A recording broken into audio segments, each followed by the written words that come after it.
Sekelompok remaja terekam video amatir melakukan tarung bebas layaknya Ultimate Fighting Championship (UFC) di Kota Makassar, Sulawesi Selatan. Polrestabes Makassar dibantu Resmob Polda Sulsel langsung mengamankan sebanyak 8 pelaku.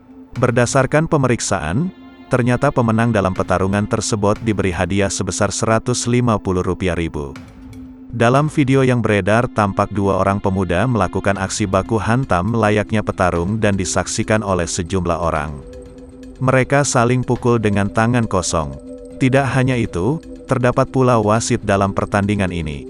Dikutip dari tribuntimur.com, Kamis, 5/8, tim gabungan dari Resmob Polda Sulsel dan Polrestabes Makassar langsung melakukan penangkapan pada 8 pelaku.